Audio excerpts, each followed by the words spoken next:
안녕하세요. 오늘 여러분이 공유해 주신 자료들, 분기 보고서나 증권사 리포트 같은 걸 보면서 CJ E&M에 대해 좀 자세히 알아보겠습니다.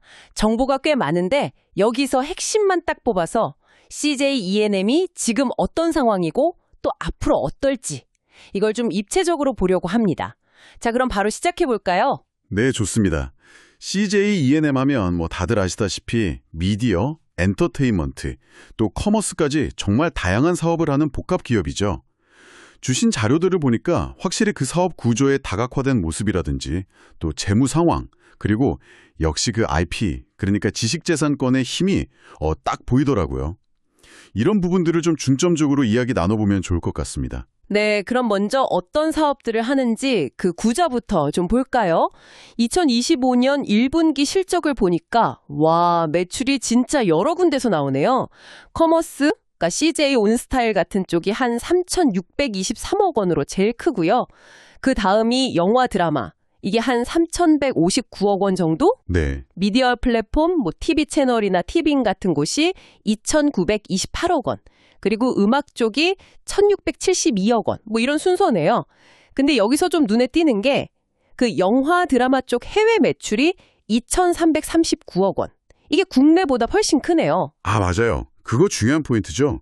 물론 기생충 같은 아주 특별한 글로벌 히트작 영향도 있겠지만 이게 단순히 한두 편 대박으로 끝나는 게 아니고요.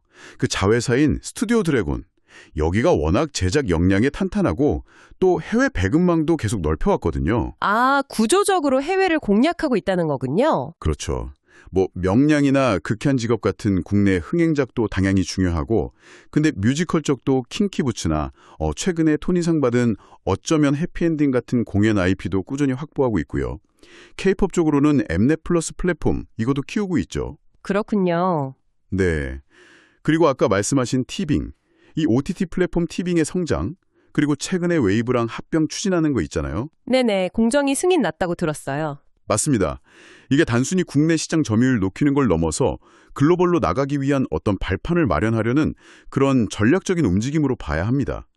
이게 앞으로 큰 변수가 될 수 있어요. 와, 정말 사업이 다양하네요. 근데 이렇게 여러 사업을 잘하려면 결국 그러니까 재정이 튼튼해야 할 텐데요.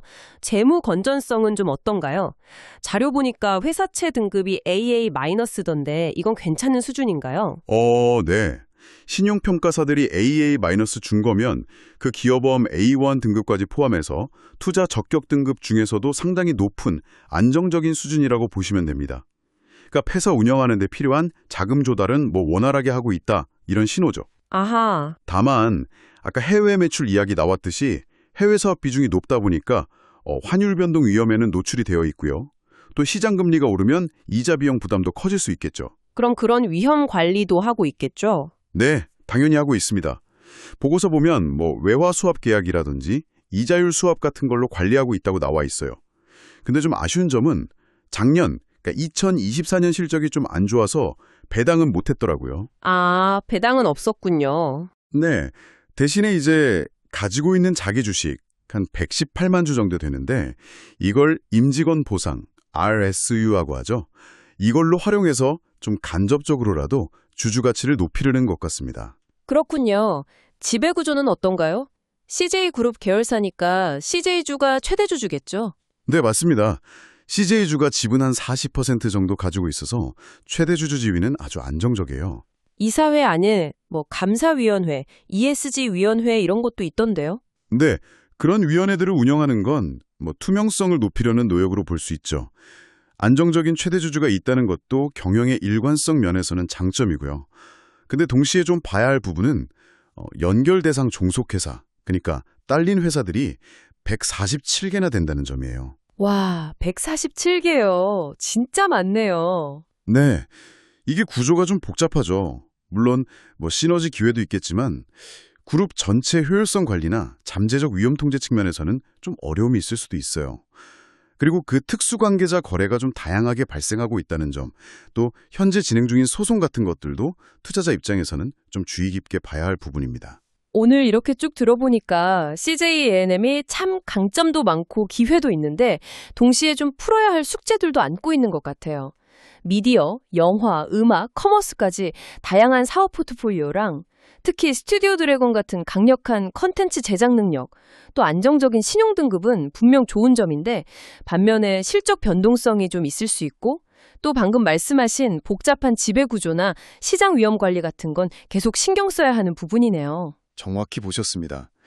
결국 CJ E&M의 가치는 앞으로 그 티빙 웨이브 합병이 성공적으로 시너지를 내고 글로벌로 잘 뻗어나가느냐, 그리고 스튜디오 드래곤을 중심으로 계속해서 경쟁력 있는 콘텐츠를 만들어낼 수 있느냐, 여기에 달렸다고 볼 수 있겠죠. 예를 들어 미디어 시장이나 커머스 시장의 경쟁 구도가 어떻게 변하고 있는지, 다른 회사들은 어떤 전략을 쓰는지 이런 걸 좀 더 깊이 찾아보시면 좋을 것 같아요. 특히 요즘 버추얼 프로덕션 같은 새로운 제작 기술들이 막 나오잖아요. 아, 네, 그렇죠. 이런 기술 발전이 앞으로 콘텐츠 만들고 유통하는데 어떤 영향을 줄지 이런 걸 예측해보는 것도 CJ E&M의 장기적인 성장성을 판단하는데 아주 중요한 포인트가 될 겁니다.